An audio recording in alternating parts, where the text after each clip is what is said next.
All right, friends, let's round it out. This one I'm going to do pretty quickly because I've already explained all of these choices.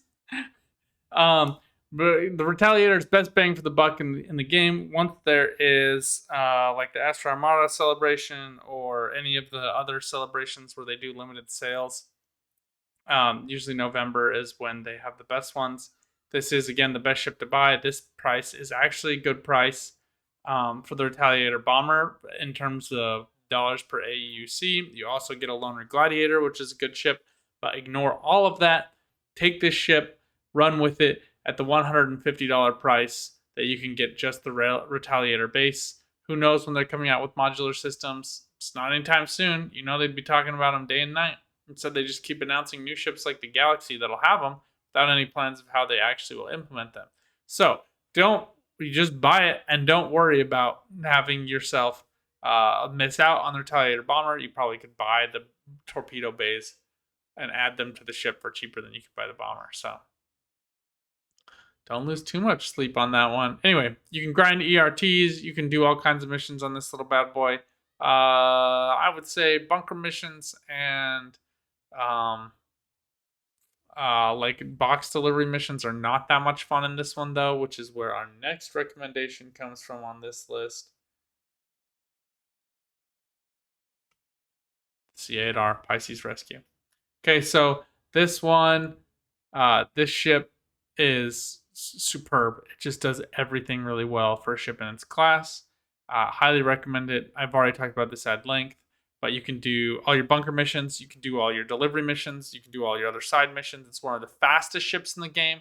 Plus, you get the utility of doing those other things because it has this medical bay in the back. Now, you do miss out on actual storage, but you're not going to use that for anything. Don't lie to yourself. Stop. Don't lie to me. Don't lie to yourself. Okay, just go ahead, put stuff in here. They did do one annoying thing with this ship, though, and this picture doesn't really showcase it well, but there's a stupid door here. Like, why is there another door in here? Just to give it that medical feel? Okay, I do actually like the immersion of it, if we're being honest with each other. But if you want to skip on that one, you're like, dude, I don't care about bunker mission heals or about doing medical gameplay. Never going to care about it. Never going to do it. Just get yourself a C8X Pisces Expedition. It's a little bit cheaper. And you get 2 extra guns, and you actually do get some storage with that one. So that is a good option for you. You could also get the Cutlass Red.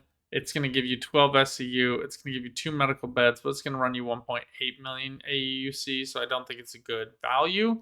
It just is something that you can do.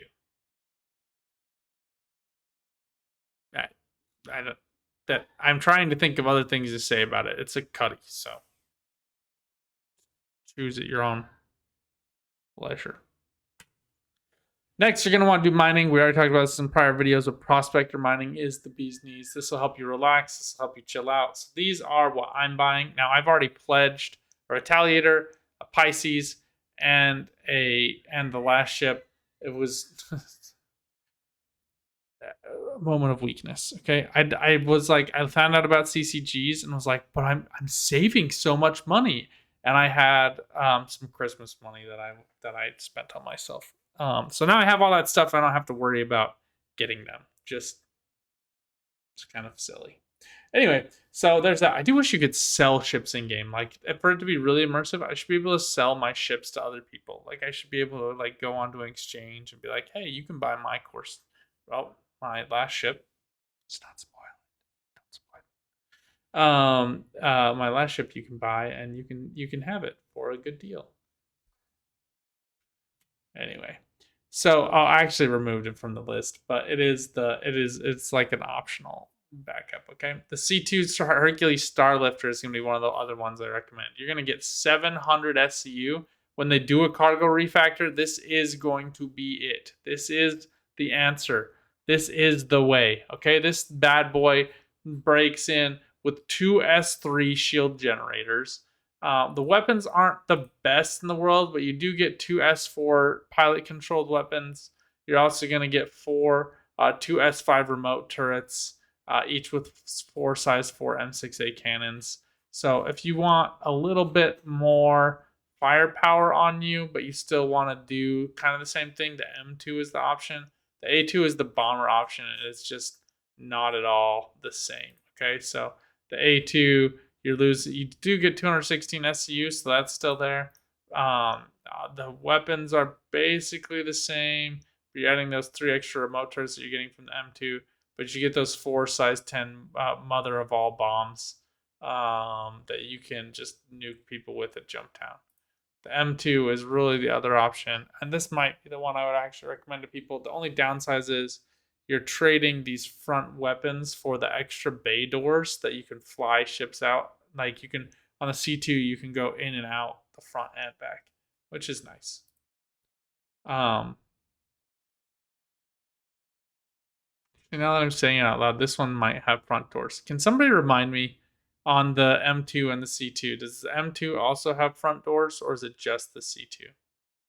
I'm thinking it's just the C2. See, it's probably in the specs here. Yeah. Yeah. Front and rear ramps. I don't think the other one does. Yeah. Nope. Okay. So that's worth it. Having the front ramp is cool. And you're gonna be able to get cargo in and out. Now that cargo matters and having the ability to pick up and lift and move cargo matters, the C2 is going to give you that much added flexibility, and you're just missing out on some turrets. So unless you're playing with actual real life friends, adding that one extra turret probably isn't worth it to you to lose the 100 plus SCU of storage. So that's where I'm going with my next option is Prospector and then C2. Just to haul massive amounts of quant just to watch my money burn in front of my eyes. I don't know. We'll see. We'll see how I feel about it. Continuing on. Next one, is the Razor LX. This bad little boy is so much fun. It's just so much fun to play with. And something it's missed here. This just shows it shows 3 size ones. I thought it was just 2 size ones. Maybe it's 3 size ones now, but I'm pretty sure it's just 2. But the other ones just have 1. So this has the extra shield. You're able to stay in a fight a lot longer. It is 2 size 2s. You can do M4A cannons, but I would do these as repeaters and go do bounties. You can also do PvP with it. But this is a snub size. You can fit it in the back of a Corsair. It's a total riot to play, and it is a racing ship too. Even though this is technically like the stealth variant and it doesn't have as high of max speed, like with 275, 1400. I gave you guys the wrong one. You want the stealth variant, not the racing variant. So that one's 275. So you are losing out on about 25 combat speed. The other one is showing 3 size ones, but I don't believe that is accurate. Either way, maybe we're gonna have to go in and check it out to see if that's actually true. Either way, this ship is a total jam. Either of them are so much fun. You're gonna just play for hours shooting stuff with this thing and just really enjoying the feel of it. It is a riot to fly, and it actually has much better sight lines than even the other snub fighters like the 85X, which is kind of garbage, and then the P52 and P72, which really need a rework. They just need to like bump the gun down a little bit, like something. I don't know. That nose is just super obnoxious. Okay, so that is that. Now for our last recommendation. Those are my channel analytics. Not sure what happened there. I guess we missed it.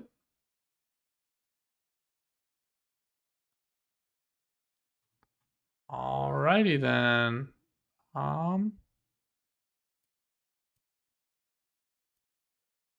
Many thanks to Star Citizen Wiki for bringing this to us today. All right, we're going to jump in and we're just going to go to the last ships. The last one I recommended is the Constellation Aquila. It's my favorite ship to fly, but you can also get the Andromeda or the Taurus. They're both good options as well. I covered that one in a previous video. Just know that the alternate option, which I pledged, is the Corsair. Why don't I recommend the Corsair?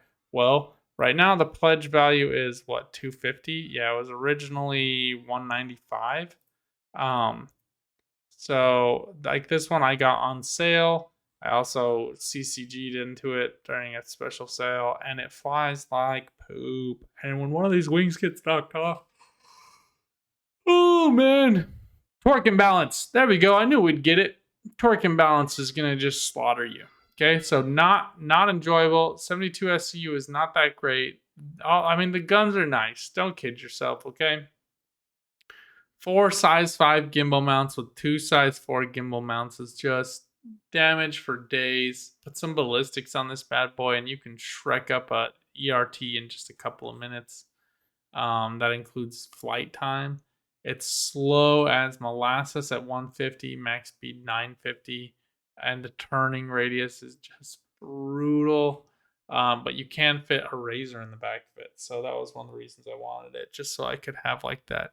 Hang out with my friends. Somebody is the racer in somebody's like the diva racer that I'm just like porting around in my semi truck. And it is the exploration ship for exploring other people's cargo holds. So that rounds out my list of things I'm recommending. Do you guys think I missed stuff on here? Do you are you really mad that I left out some of your favorite combat ships that you really felt like were things that I should do? Do you feel like PvP gameplay is something a lot of people are into, only a few people are into? I'm kind of in the latter camp, so I didn't make a lot of recommendations in that space. Let me know what you think in the comments down below. Until next time, good luck out there. Have some fun. Keep on gaming. Bye for now.